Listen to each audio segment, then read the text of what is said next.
is an art of worship diin atong gihatag sa Ginoo mga igsoon sa atong mga pagdayeg. Welcome back to Born to Praise TV channel. We are created to praise and worship God. Tungod kay ang Dios mga igsoon mao'y tag-iya sa tanang butang. Mao na nga sa atong mga pagdayeg kinahanglan nga mulitok tag mga pag-ampo, mulitok tag mga pagdayeg nga atong isugid pinaagi sa atong mga dila expression mga igsoon na siya ang Dios o wala nay lain. Naa po ba'y lain gawa sa Dios? Kung wala nay lain gawa sa Dios, dinihatag ang pinakamaayong butang ngadto sa Dios. Kay giluwas kita niya mga igsoon diha sa kalistanan. Gikuha ta niya mga igsoon gikan sa lapok, gikuha ta niya gikan sa kangitngit ug gidala diha sa mahimayaon nga kahayag aron kining imong kinabuhi akong kinabuhi mudan-ab diha sa Ginoo. Og ang Dios nga nagluwas kanato muhatag sa iyang pahiyon. Og ang Dios nga naghatag kanato kusog mga igsoon mahimaya ang iyang buhing ngalan. Munang wala og dili niya gihatag mga igsoon ang himaya sa tao. Kay kung ihatag niya ang himaya sa tao, dili na mahimaya ang Dios. Kay nganuman, kanunay siyang mag-ingon siyang kaugalingon. Ako na gud ni. Apan ang Dios mga igsoon, porsigido siya sa iyang mga laraw, sa iyang mga plano. Kay dili ug dili gyud niya mga igsoon bakwion. Sa dihang panalanginan ka sa Dios, imuha na, dili na niya bakwion. Kaya ang Dios dili uwak bawi. Diba? Dili uwak bawi ang Dios mga igsoon. Apan kung mawala ni sa atua, it is not a decision of God, but it is yours. Atuan ang decision mga igsoon. Dalay ko na nagbuhi nga Dios. Busa, ningon ang verse 12, busa ang tagsa-tagsa kanato maghatag og husay. Romans chapter 14 verse 12. Busa ang tagsatagsa kanato maghatag og husay sa iyang kaugalingon ngadto sa Dios. Okay? Nay panahon mga igsoon mapakyesta. Kung dili nato na pangayo at pasaylo, we are accountable paninglantas Ginoo ana. Munang sa katapusan mga igsoon magpabilintang matinud-anon sa Dios aron kanunay abierto ang tambuanan sa langit. Aron mubuhagay mga igsoon ang gustong imong panalangin sa imong kinabuhi. Material ra tuon na pero ikalipay nato na tungod kay naapatan ning unura. Malipay gyud mga butang nga ihatag sa Ginoo nato, di ba? Ug kining tanan magsukod sa atuang pagkamaayong tinugyanan. Kay kun ang taong maayong tinugyanan, iyan ang iindusar sa Ginoo ang tanan. Lord, tudloi ko unsaon nako ni pag-atiman. Sama sa kinabuhi nga imong gihatag nako. Tudloy ko Ginoo nga kining kinabuhi dili nimo simang sa imong kabubuton. Tudloy ko Ginoo nga imong kong rindahan, giyahan aron nga makapadayon ko. Kay kung dili ko makapadayon mga igsoon, dili ko makaadto sa dapit nga akong pag-atuan. Hallelujah. Sa atong conclusion mga igsoon, ayaw hulata mga igsoon nga moabot ang adlaw na mapugos ka sa pag-ila sa hukom. Kung dili buhata kini karon pinaagi sa imong pagduol. Ang imong decision ayaw nang paabota ugma. Kay basig di na ta kaabot unya ugma. Amen. Na? Kinahanglan nga alert, awake, enthusiastic ta. Nga sa atong pagduol naghatag ka nato ihemplo ang Dios. Mga igsoon diha sa labing duol sa Dios mga igsoon. Ang kaluwasan dili komplikado. Ang Dios dili layo. Dili lisod duolon siya. Duol ra. Nagpaabot ug nagtawag. Nagingon duol ka. Manindog ta mga igsoon. Padayon natong duolon ang presensya sa Ginoo, ang gamhanan o matinud-anon nga Dios, ang imong hari, ang akong hari, ug hari natong tanan. Ingon ang Dios, duol ka mo. Diha sa labing duol ang presensya sa Dios. Dili layo ang Ginoo igsoon. Ang kaluwasan wala sa mga sakripisyo o tradisyon.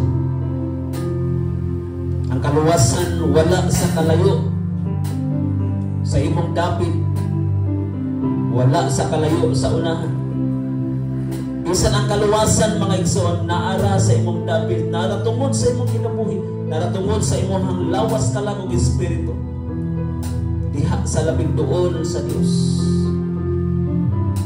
Kung ibayaw nimo imong kamot igsoon, surrender diha sa Dios.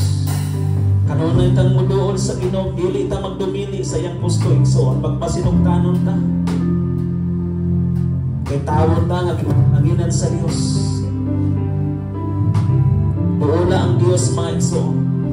Ipasalig nimo sa Dios nga kinabuhi nga imong naangkon karon gikan sa Dios. Ug pamatud-i nga siya mao ang imong Ginoo ug manluluwas. Nagingon ang Isaiah chapter 45 verse 23. Dangog kamo aron maluwas katawhan sa tibuok kalibutan. Kay ako mao ang Dios ug wala na lain. Ang Dios rabi wala na lain ang Dios.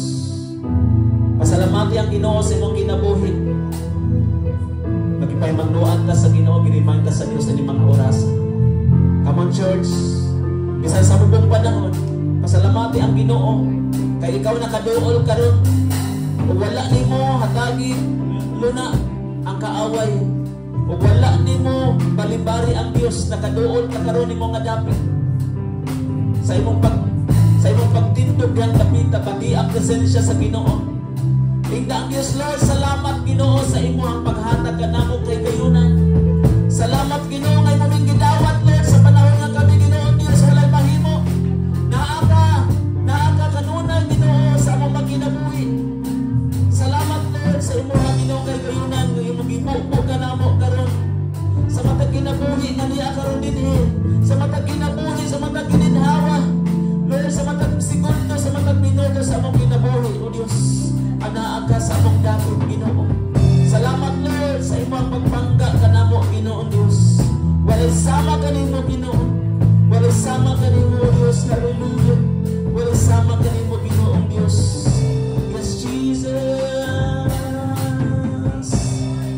Nalagot ka Ginoo sa walay katapusan. Nalagot ka sa pag-pour out Ginoo sa imong Ginoo. Presensya sa matag usa-usa kanamo ka. Walay sama kanimo Ginoo Dios.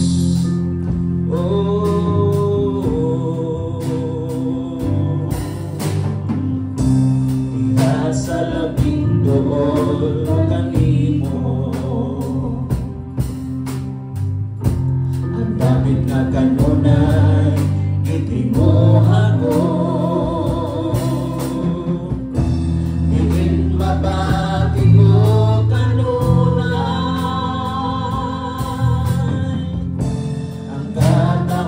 sa presensya mo. Inang Diyos, diha sa labing duol kanimo. Hallelujah. Diha sa labing duol kanimo.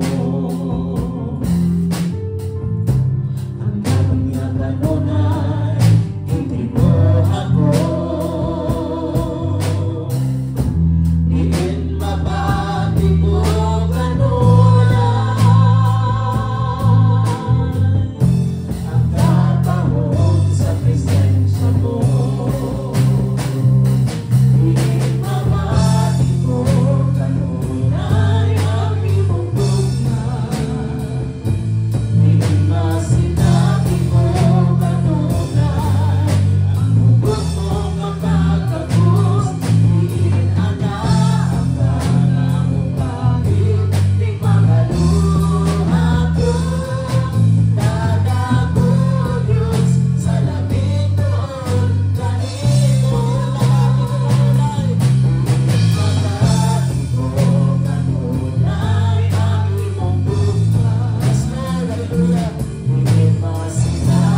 Iha sa labing doon kanimo. Mga igsoon ba sa Ginoo? Gusto sa Dios na kanunay kang doon sa Dios. Never distansya ang Ginoo sa iyong kinabuhi. Bisan pa sa mga panguna-una lamang, wala na o wala yun na sa una-una sa Diyos, mabudistansya na siya nimo. Kapag gusto sa Diyos nga duulo ni mo siya, okay ang Diyos dili ilayo ka na to. Unang salamat sa imong presensya nga ikaw ani karon. Naghatag kini kadasig, naghatag kini og dugang kalig-on sa imong pagtuo diha sa Dios. Kay gusto ang Ginoo mga igsoon nga ikaw lig-unon, nga ikaw dasikon. Tugi alian na kita nga naghinapos nga mga dapit, naghinapos nga panahon. Giampingan ta kanunay sa Dios. Tugi aduna siya duol kanunay, duol ta kanunay sa kasing-kasing sa Ginoo. Sa imong pagtawag sa Dios, una-una ang hari sa tanang mga hari, ang imong gitawag. Ginoo sa tanang mga Ginoo, ang imong gitawag. Giawitan nato ang Dios, pinaagi sa itong mga dila, o wala kinihunong sa pagdahig sa Dios. Bati ang kanunay ang presensya sa Ginoo. Panganduya kanunay ang presensya sa Dios. Gagsa kanunay